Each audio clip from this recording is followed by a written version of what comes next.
long-haired weirdos, short-haired weirdos, vandals, hooligans. The government, hug the government, love the government, hug the government, love the government, hug the government. Welcome to The Politics Guys, a place for bipartisan, rational, and civil debate on American politics and policy. I'm Trey Orndorff, a political scientist at Oklahoma Christian University, and I'm joined by Michael Baranowski, a political scientist at Northern Kentucky University. Michael, it's wonderful to be doing the show, you and me, for once today. Yeah, it's been a while. I'm looking forward to it, Trey. Yeah, normally it is Mike and myself, but Mike is out of the country, involved in some kind of terrorist activity. No, nothing like that. Wait, you mean Ken and yourself? Let's not make me involved in this whole nexus of God knows what. But yes, Ken is off doing other things, and I'm happy to step in and do the show with you, Trey. Absolutely. It's wonderful. But I've heard that we actually, additionally, another exciting point for this week is we have some new supporters. So, Mike, who's our new supporters this week? We have, Jason, who's not a new supporter. He's a previous supporter on Patreon who recently increased his level of support for the show. So thank you very much, Jason. And also we have Andra, who's not only a new supporter, but she's our newest executive producer on the show. And so we're really excited to welcome her. And in her pledge of support, she wrote, "What I appreciate most about your show is that despite your ideological differences, you and the others maintain respect and appreciation for each other. We need more of that in today's culture and political climate."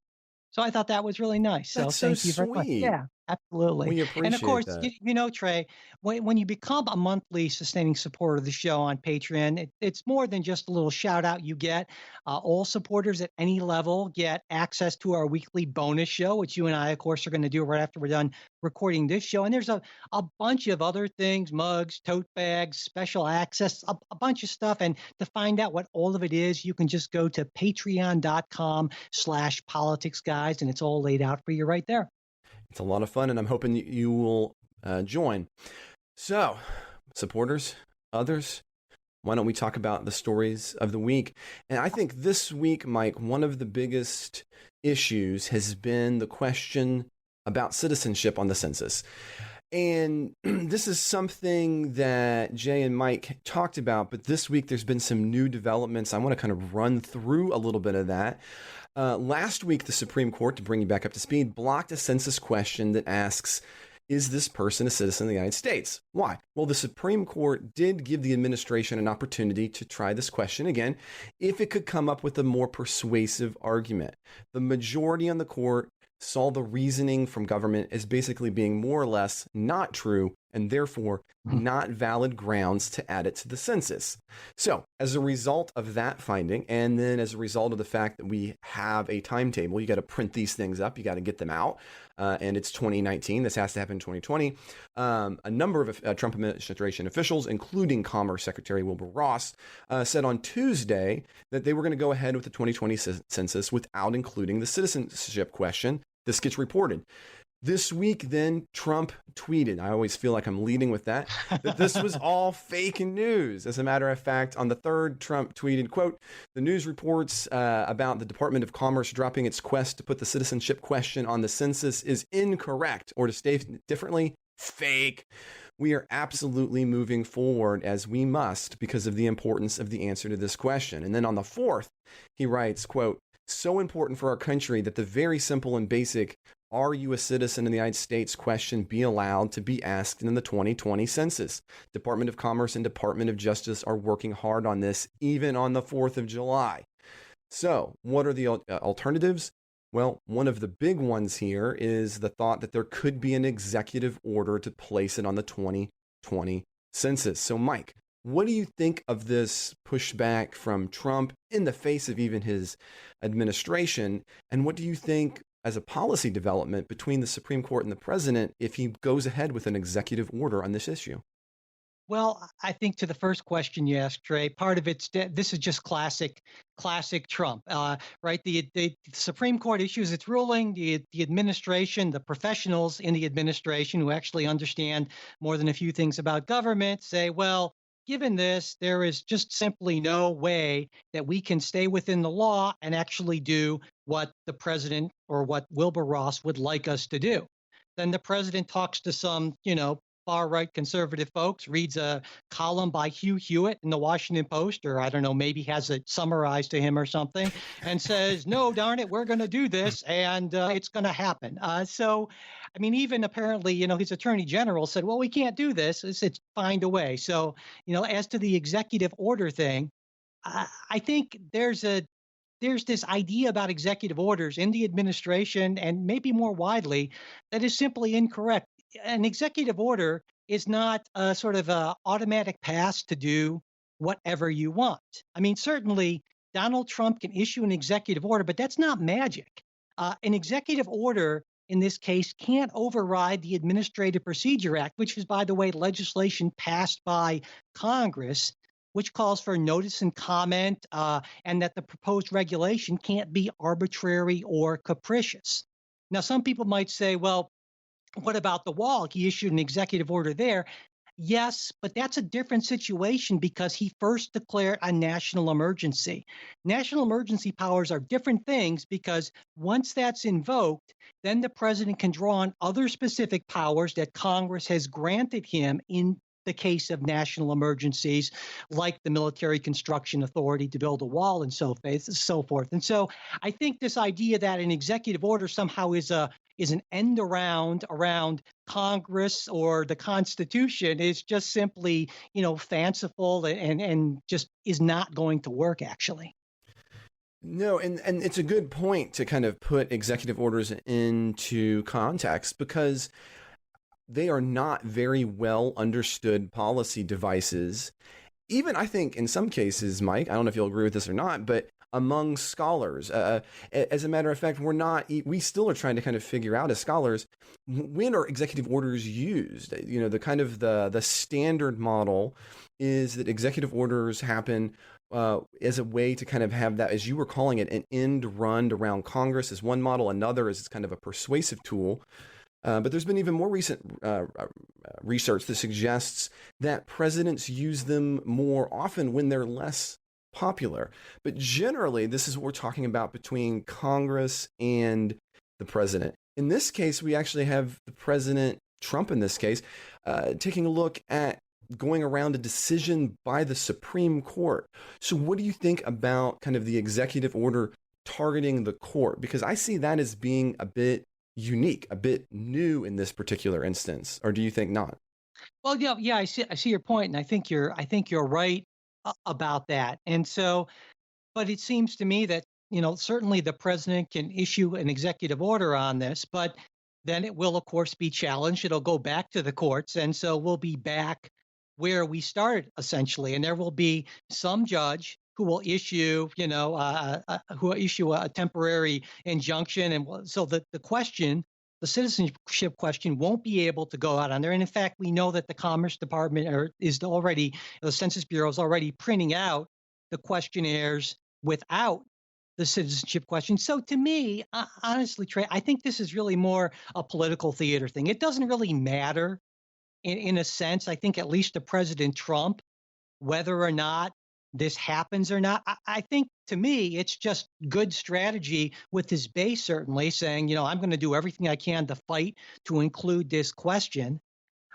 Another way to look at it potentially, and a way less flattering to the president, is maybe this means he's easy to manipulate. So he's kind of going along with what his advisors say. Then all of a sudden, some people on the right say, hey, if you do this, you're going to look weak. You're going to look like, the president's favorite word, a loser if you do this. And so, well, I can't do that, and so, well, I'm going to have to do something about it. So I don't know if that's the case, certainly, but it sure seems to me to be a common theme that Donald Trump is desperate to not look weak or not look like a loser. And it really doesn't matter what the law says or what makes sense or what's even in the best interest of the American people. What's important is how Donald Trump looks. Now, and that's a good point, because I think on a lot of these stories, one of the things that Ken and I often have trouble with is separating the person Trump from the presidency. And that's, as a matter of fact, a difficult thing as a scholar, a student of the presidency, right? There's the person and the institution of the president.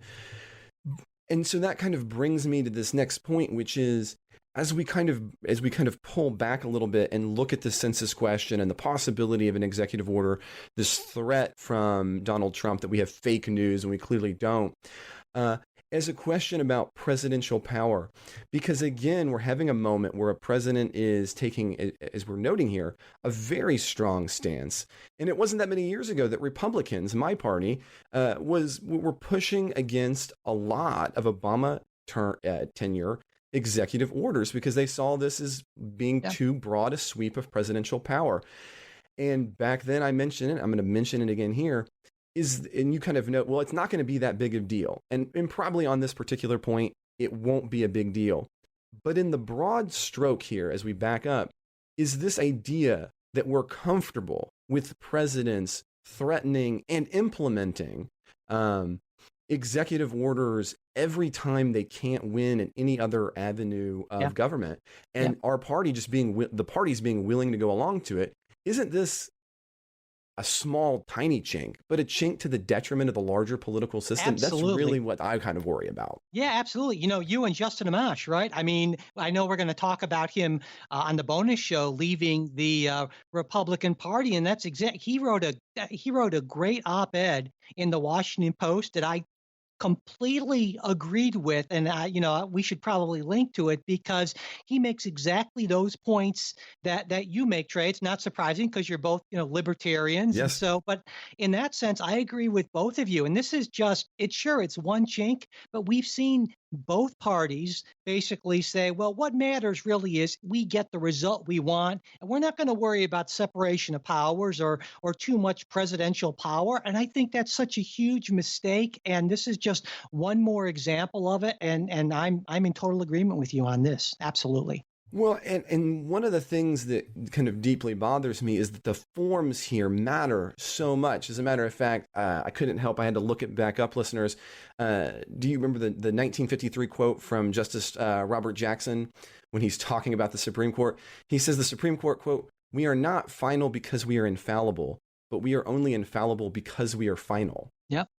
And Yep. there's truth in that, because once you kind of break the institutional bonds that hold the system together, even if you're just doing it once as an aberration, you ultimately create a precedent for future presidents to move forward. And it's one of the things that I really want to complain to many on the left about, is to say, you were happy when Obama did it, and that precedent, I'm not saying he went to the same extent as Donald Trump is here, President Trump is, but those precedents have lasting consequences. So again, on this particular policy matter, will it matter for the census? Is this question going to show up? Probably not. But will it have a bigger matter? Yeah, well, there's one other point I think that deserves to be mentioned on this story, is that, of course, I'm sure you're familiar with this, and maybe some listeners are as well, but one of the main reasons the census is so important is for redistricting. And Donald Trump recently said, on Friday, actually said, you need it for Congress, for districting. And he said, how many people are there? Are they citizens? Are they not citizens? You need it for many reasons. And what I read into this, and maybe I read too much into this, but in some circles on the right, there's an argument that representation in Congress should be based on the population of eligible voters and not all citizens. Yes. Now, obviously, that would be a huge advantage to Republicans, a huge disadvantage to Democrats. The Supreme Court's never actually ruled on that. But well, in Texas, there was a ruling 2 years ago, Michael, suggesting that Texas was attempting to not do it based on population, but rather on voter count, and that did get overturned. Right, and so, to me, it seems rightly so, because I went back to look at the Constitution. It's not just people on the right who go back to the Constitution, but I mean, it seems to me Article 1, Section 2, Clause 3, representatives and direct taxes shall be apportioned among the several states which may be included within this union according to their respective numbers. The Constitution, I think, is pretty clear on this. And again, to me, and this is one of my, it's more than a pet peeve, Trey. It's a deep concern where both sides say, well, what's my preferred outcome? And how can I manipulate the constitutional order? How can I manipulate the law to achieve that outcome? How can I game the system? And I think people on both sides should be deeply troubled by that. It's very much agreed. And I like the way that you went back because, again, when you're taking a look at this kind of issue, it's easy to want to look back at a law or a framer and construe it in a way that is positive to you. But let's be honest, the idea of highlighting citizenship as being this really important political concept comes much, much later in U.S. history. And you might still think it's a good thing. So listeners, I'm not saying that you can't say, look, that's what we ought to do, but let's not try to rewrite what happened in the past. I mean, we can just say, hey, they were wrong, right? They should have cared about. Now, I disagree with that, but that's what fundamentally frustrates me on a number of these issues. Absolutely. Let's call the past out where it's wrong if you think it's wrong, as opposed to trying to manipulate it into a way that you think gives credence to your position. Yeah, I mean, because on the Constitution, it clearly says the count is of the whole number of free persons. So as long as you're not a slave, and nobody is, then you're counting that. And you're right. If you think there's a legitimate reason to change that, well, hey, there's a process for that. It's called the amendment process. And if you think you can get the votes, more power to you. But don't read your own policy preferences into the document. Absolutely. Exactly. Well, I think what we should move forward to now, Mike, is a kind of related story in a way because of the device that might actually happen here. And that is Trump's kind of unorthodox push for lower drug prices. As a matter of fact, for over a year now, Trump again and again has been kind of pushing for this. And now this particular, in the past month or so, has come to the fore. And this week again has come to the fore as it becomes clear that President Trump sees this as a winning 2020 issue. He seems to be pushing for importation from Canada, but this puts him in opposition with his Health and Human Services Director, who would rather have a more pro-market-ish approach. But we might take some. His former HHS director, his HHS director, who's a former president at Eli Lilly and a pharmaceutical industry lobbyist. So yeah. So there's definitely some. We'll need to talk about that here. Now, what's kind of the 2 points here, though, is he's also been listening to current Florida new governor, Ron DeSantis. He became governor right after I fled the state for Oklahoma. In part, I don't know why, but anyway, because he has actually been pushing for lower drug prices from Canada, that we should actually pull this in. As our the head, he sees this as kind of being a gimmick. So we have a lot of questions here, including, what is Trump going to do with this? Is there a real push happening here or not? And just this morning, as a matter of fact, we had a tweet and a little bit of information about a favored country status proposal from Trump. So, Mike, why don't you talk a little bit about that? Yeah, well, what the president's saying, that he's putting together this executive order that would essentially declare a favored nations clause for drug prices, meaning that the U.S. would pay no more than the country that has the lowest prescription drug prices for whatever that drug is. And I read that and I thought, oh my gosh, there are GOP caucus heads that are exploding right now, because you talk about an anti-market type of setup. I mean, I can't imagine anything that's, to me, I was going to advocate for, and I've long been an advocate for, allowing Medicare to directly negotiate prices. I would argue that, in fact, that's pro-market, because buyers regularly negotiate prices with sellers, but saying that, well, we're not going to pay any more than this price, that totally takes out any market mechanism. That's about the least kind of conservative, at least in economic sense, the conservative thing that I could actually imagine. And I won't say I was stunned by it, Trey, because Donald Trump just, he's a very outcome-oriented person. He wants lower prescription drug prices. I don't think he really cares about any particular economic theory or believes in it. He just knows that this is a winning campaign issue. It matters to the people who are likely to vote for him and the people he needs. And so he wants to give it to them by any means necessary. Agreed. I don't see this as being a big shock. I don't understand how some Republicans continue to be shocked that he is not doctrinaire on some of our central tenets. I mean, one of the reasons libertarians and Republicans caucus together so closely is we have traditionally shared market values. Now, sometimes we want to go to different links on that market, but never be that as it may, this kind of underlying idea of free trade. But this is President Trump, the guy who has walked away from free trade deals. Yeah. This is the one who he wants to put up trade barriers. He tweets about how we're going to be winning again because we're going to kind of back in a mercantilist system. So for me, I'm not really shocked that President Trump is willing to kind of stray off the traditional. In all honesty, I mean, what's more interesting is where he doesn't. Yeah, not where he does. But now, Mike, one of the things that has kind of come out of this, and it made me kind of reevaluate one of the elements of Trump that I think is a positive, at least in a campaign sense. And you've said this now twice on two of these stories. He sees this as being a winning issue.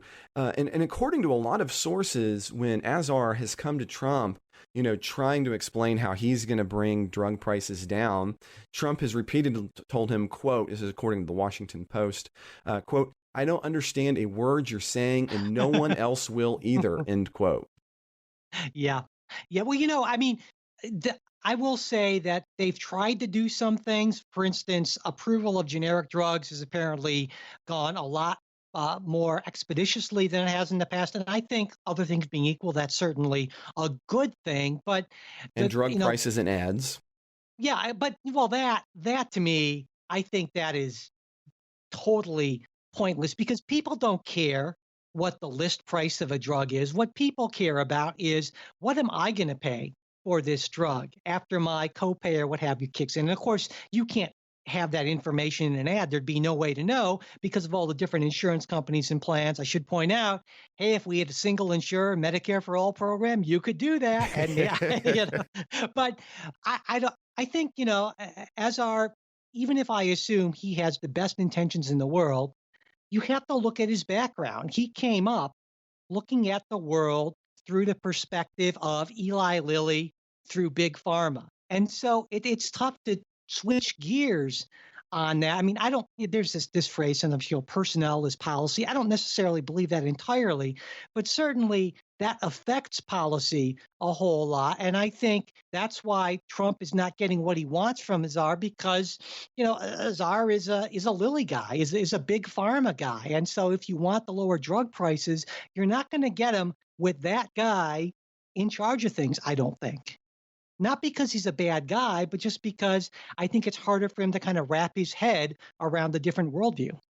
Agreed. And that's where I think Trump actually might have some of an advantage here that I think many don't give him. I probably have not given him enough credit for myself, is I think he views the world a whole more like, I don't want to say an average citizen, but no, I mean, yeah, I agree. So it's not an insult to the average citizen, but just he tries to get things in kind of these digestible, quick chunks. And I think many of us are quick. Those of us who kind of see the world in nuance are quick to attack that. And whether you agree with Azar's point of view or not, I think he's holding views like that are biased but nuanced. And Trump can't see that, but I see that it probably as being to Trump's advantage as we move into 2020. I mean, when you take a look, when you compare what he's saying here, let's have an executive order, favors country status, quicker, boom, done, to what anybody on the left is suggesting about drug prices, which seems scary and complicated. And again, to me, this kind of tying back to our previous discussion, this to me seems to be an inappropriate use of executive order and executive overreach. I would argue that certainly that would be challenged in the courts. The pharmaceutical industry, I'm sure, has their briefs already prepared, but there's only so much you can do without legislation. There's only so much you should do without legislation. Now, I'm a person of the left. That's a deeply conservative sort of idea. I'm that kind of weird, Burkean liberal. That's a bizarre combination. And of course, the problem here is that essentially the policy window is now closed due to the 2020 presidential campaign. And think about how bizarre that is, Trey, right? Because it's like 18 months before the election, and we really have no legitimate shot at anything happening because, of course, there's not a filibuster-proof majority in the Senate, and certainly the House controlled by the Democrats, and they have no interest whatsoever in giving Donald Trump anything that would look good for his reelection. And that's how it works. I don't think sometimes that people appreciate how narrow the window to get major policy changes made is. And because of that, you have presidents like Donald Trump, I would argue even to a greater extent than Barack Obama, but Obama as well, and presidents of both parties relying more and more on these executive orders, and that's a big problem. Yeah, as a matter of fact, there's a famous political scientist, William Howe, who argues that the president's biggest power is his ability to have direct action, to issue things like direct orders. And for a long time, I think what there has been at least in both policy and academic circles, an unfortunate distinction between what presidents can do and what they ought to do. And I think what we're seeing here is a president who is pushing these powers in ways that the average institutionalized president would not. But there has not been a big pushback on these powers, just kind of a wink that presidents wouldn't do it. And You're right, because these windows are so small. If you're not part of the wink, I'm not going to do these things, not because I can't, but because I just think that's the bad idea. There's no great mechanism currently to stop it. And that has long troubled me. I think as scholars, we did not take a strong enough normative stance on executive powers, because we kind of assumed that there would be the good guy in office, or effectively the framers' problem. Washington's going to be president, so it'll be okay. Yeah, right. Yeah. Worked for 8 years, but then exactly. No, I'm with you on that, Trey, for sure. Well, why don't we move kind of away from Donald Trump, Mike, because, he's taken up a lot of the show so far, but he always does. And let's move to something tangential to that. And I think something that maybe many of our listeners may or may not, depending on which side of the aisle you're on, been paying attention to. And that's something that's been getting a lot of play on the left, maybe not quite as much on the right. And that was a ProPublica story that released this week on a private Facebook group titled 1015, and that's actually code for aliens in custody. And it's what it is a private Facebook group for former and current Border Patrol agents. And according to reports on this, a lot of time was actually spent joking about the death of migrants, throwing burritos at Latino members of Congress, and some particularly vulgar illustrations of congresswomen, specifically Cortez. As a matter of fact, if you look this up, I'm just forewarning you now, some of them you might find it highly offensive. I know that I did too. But I just want to put that out there for listeners. So in short, there's a lot of disturbing material on this private Facebook site, and it has led to a push, in this case primarily from the left, that says that, well, look, this is the actual underlying problems with the Customs and Border Protection, right? These guys are actually horrendous racists, and this proves it.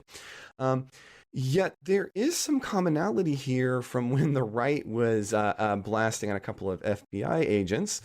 Stroik and Page, the intensity between their text messages was left, but there's some commonality here. And so, Mike, I mean, one thing that's interesting is just kind of the social media aspect of this.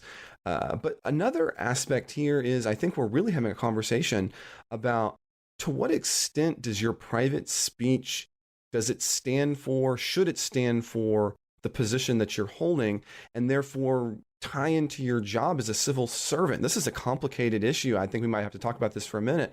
So that's a kind of a big question. What do you want to say about that, Mike? Well, I guess first I should point out that apparently the Border Patrol has known about this for a while. There was a February 2018 memo from Matthew Klein, who was the assistant commissioner of their Office of Professional Responsibility. And in this memo, it read in part, recently the agency was made aware of a private Facebook group page that only a specific group of CBP employees could access, on which inappropriate, offensive posts were made. It goes on to say, the bottom line is the agency may bring discipline against an employee who posts offensive messages on a social media page where there is a nexus to the agency workplace. Now, I'm not exactly sure what a nexus to the agency workplace is. Ken would probably have a better legal interpretation of the nexus, but I guess I see the point, and I understand the tension here, right? Because certainly, as an individual, as a free individual, you have the right to whatever kind of views that you have, even if they're sexist or racist, or even if they're hate speech. And I would say, what is a cartoon of President Trump having forced sex with Representative Alexandria Ocasio-Cortez? That if not hate speech, that to me is kind of the epitome of Hmm. hate. But there's a reason we have a First Amendment. But I also think that the question you need to ask is, does this have an effect on not just the person's ability to do their job? Because you can be a hateful, racist person and do your job perfectly well. I absolutely accept that. But the other part of this, it seems to me, is how does it affect the public trust and the public perception? And that matters too. And Hmm. that's a very tangible and important thing.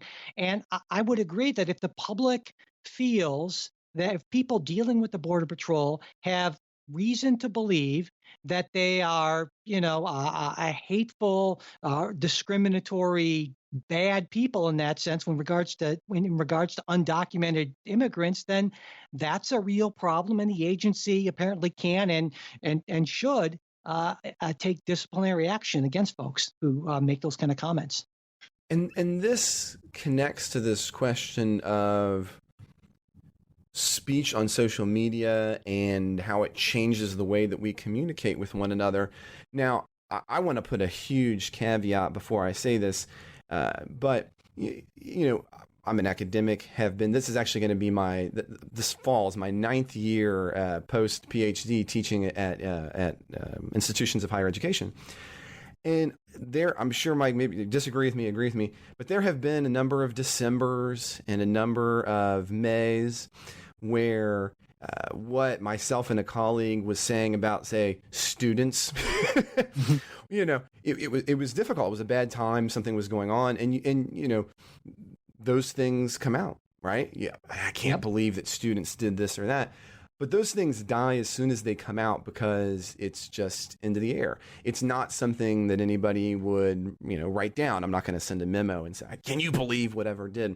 And again, I'm not suggesting that academics are making, racist comments behind everybody's back.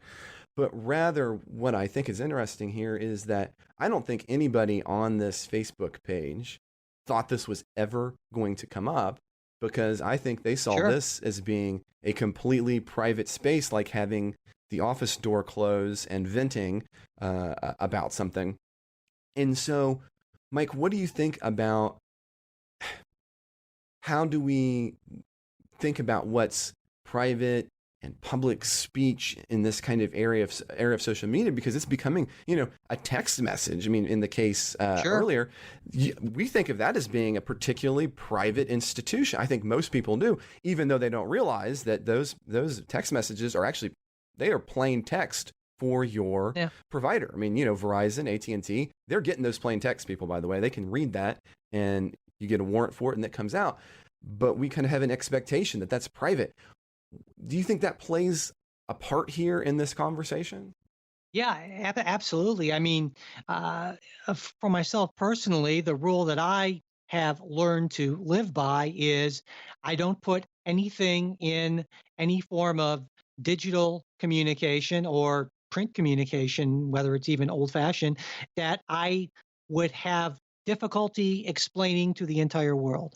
And if you can't do that, I think you're setting yourself up for problems. But my concern with that, I mean, there's that aspect of it, but then there's so what you're saying is that it's okay to be a racist, just do it in a way where you can't be No, caught. caught. Yeah. Yeah, exactly.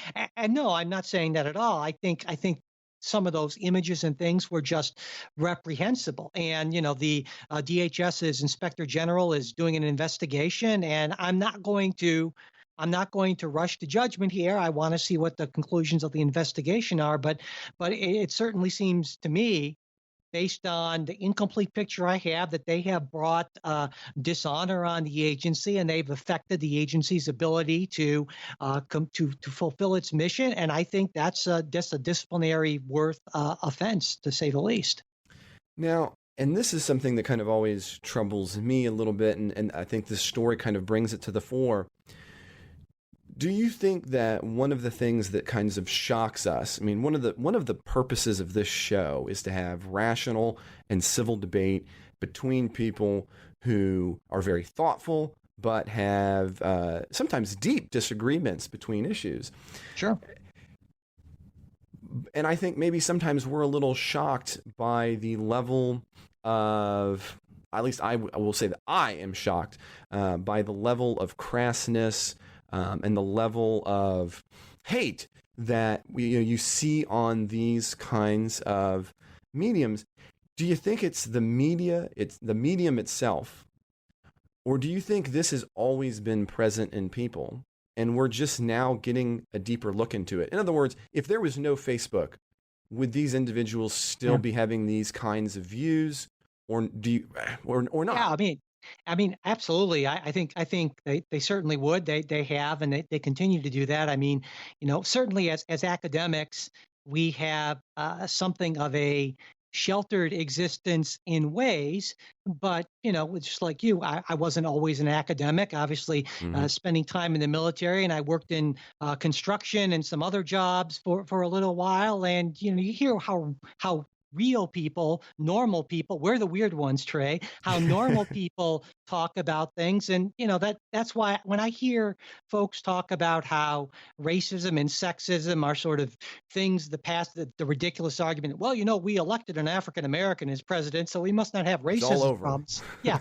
Go work on a construction site for a few weeks and then come back and tell me how we don't have racism. It certainly, I would argue that things are better than they have been in the past, and we're generally moving in the right direction.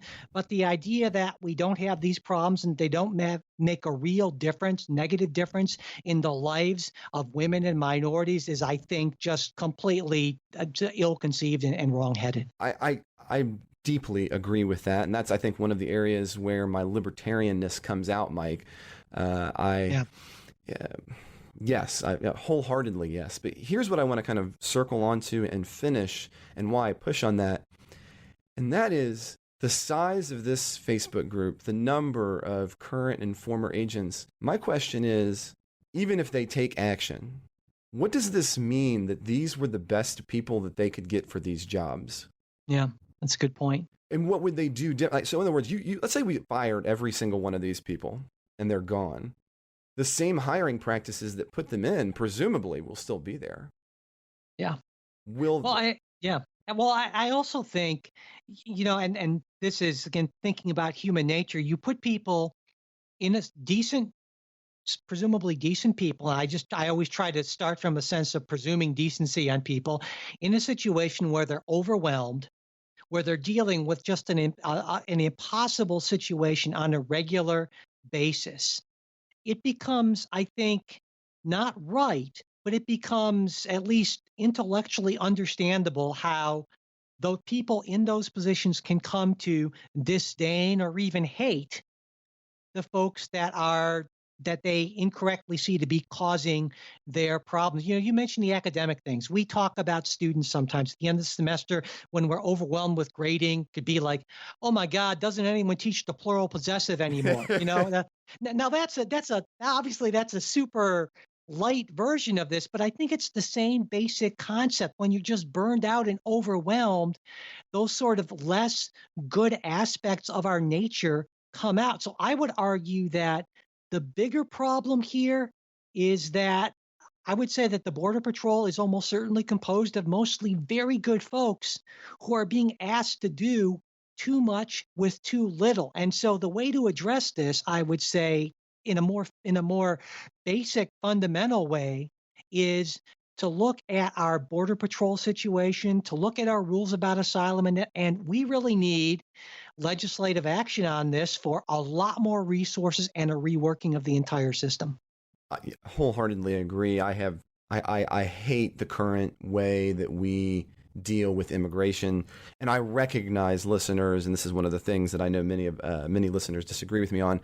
I have a relatively radical set of views on this, but I think this is what happens when we attempt to somehow pretend that we can filter people in and out as opposed to just having a system of counting the people coming in and not trying to worry about, well, we're going to let you in, not you in, you're going to count, you're not going to count. I don't think that's a long-term sustainable position. I think that's what you're seeing here is the backup and the sludge result of trying to put a kink in those tubes when we have so many institutional reasons pulling people here. And unless you want to just destroy the United States, we're going to continue to pull people here because we do things well.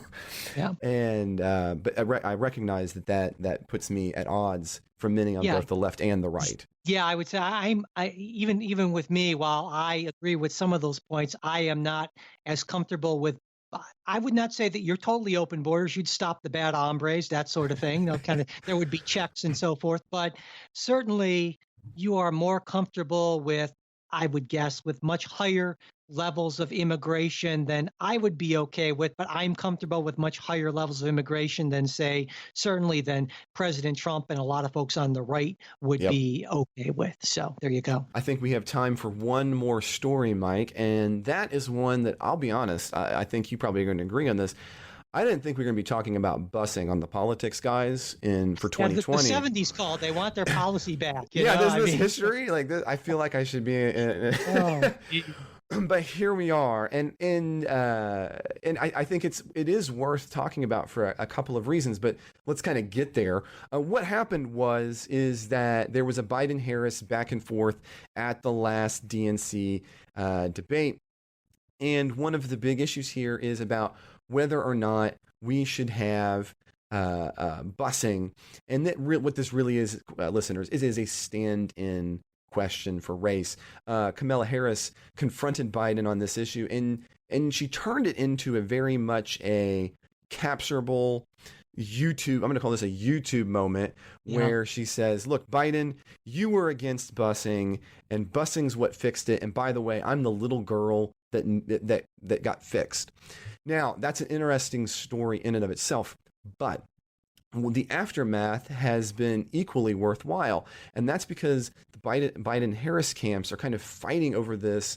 Does the past matter? How much should the past matter? What Biden supported in 1970, should that really be an issue for moving forward into 2020? But it's also kind of come to kind of bite at Harris a little bit this week, because as she's been faced with the question, well, do you support busing?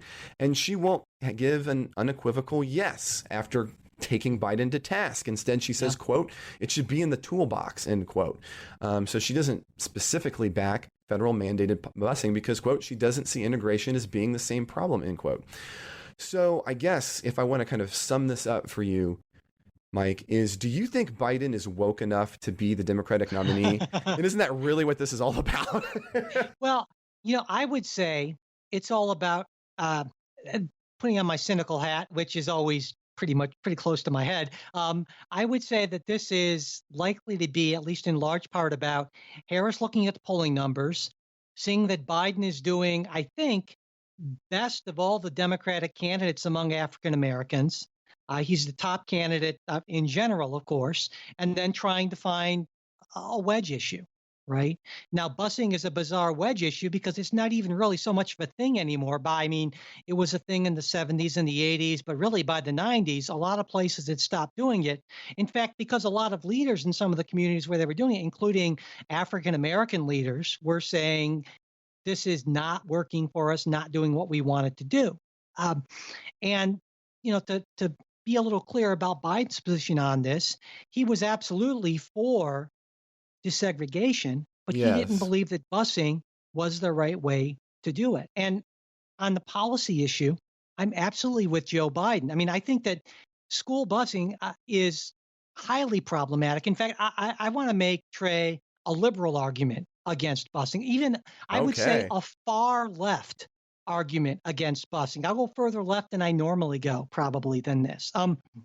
And that busing is just a Band-Aid. What are we trying to achieve? Well, we're trying to achieve integration, less segregation in schools, which I think is a laudable goal.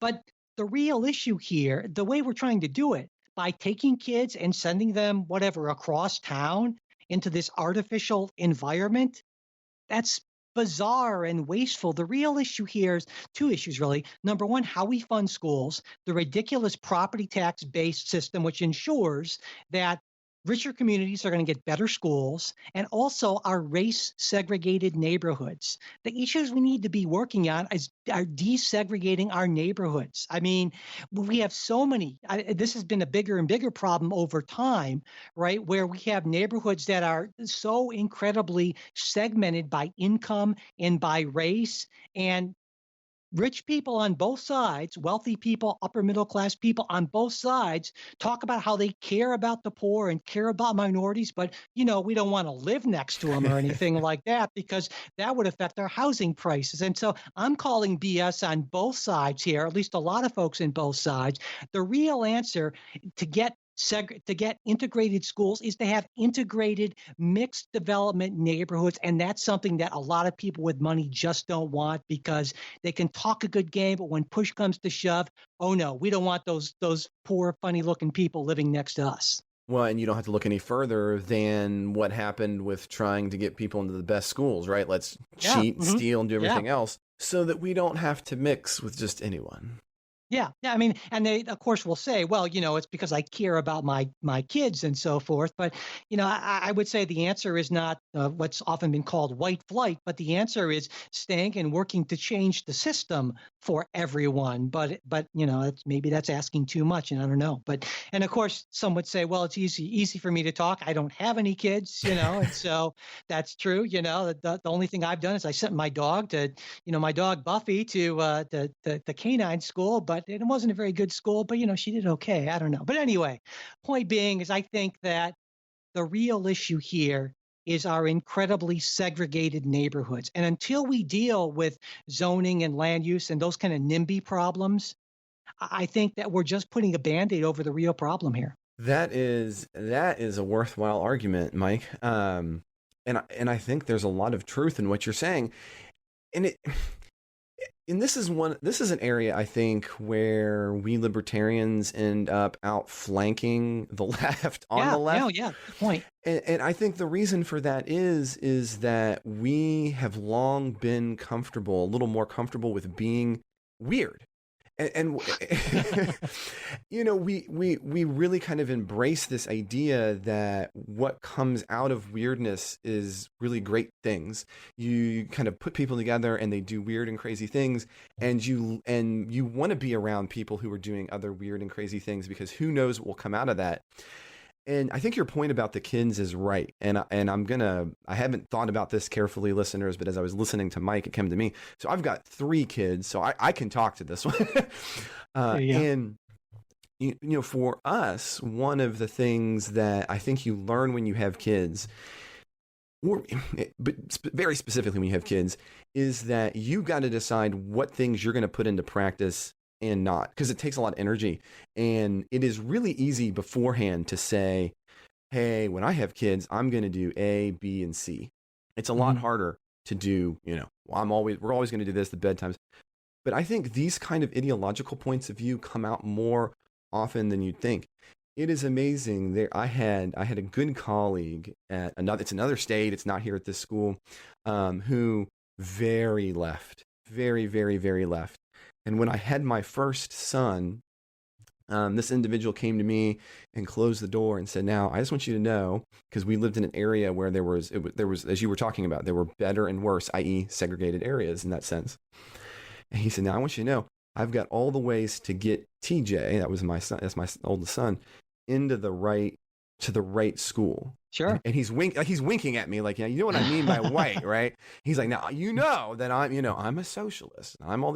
But we know we got to get TJ. Now there's this Montessori school over here, and it has the right kind of people. It has the right kind of people. Yeah. And it blew me away because I would have never expected it from this individual. And I think that's exactly what you're talking about, Mike. This idea, yes, we need to be focusing on race, but not with my kids. Yeah. You just see this 2-tiered system. And the way to deal with it is, by I would argue by, improving. Again, I think it goes with the school system. It gets to both the funding issue and the neighborhood issue, and so you don't deal with that this idea that you're going to, be able to just send people. I mean, busing was tried and in many cases found to be, not a very effective way of dealing with a lot of these issues. So No, yeah, because and the again, I kids who think ended the up more, getting moved oftentimes got moved because they thought that they were going to be quote unquote better, and therefore you were just exasperating the problem at the school at which kids were yeah, leaving. and yeah, and then what happened as a result is after the busing, we started to see that notion of the white flight into the suburbs and so forth. And so yeah, I think I'm with the libertarians on this one. Well, I'm glad that on this one we've brought you over, but I think we didn't really bring you over. We just took you further to the left. I There you will go. say, as kind of a last note on this, I think this is where Biden is going to have a lot of trouble, not because he has any big policy issue, but just because of optics. Yeah. Just because of optics. And it's very disappointing for me, who wants to see a solid candidate face Donald Trump in 2020. And no matter what Amash says, which we're going to be talking about here in the bonus show in just a minute, it's going to be a Republican versus a Democrat, because that's what happens in single member districts in presidential systems. It bothers me that Democrats are infighting over things like this. I recognize I'm not one of you. I can't vote in your primary, but please, let's not make this the YouTube moment. But Yes, absolutely, Trey. well, I think I've had a lot of fun, Mike. I hope you have done as well.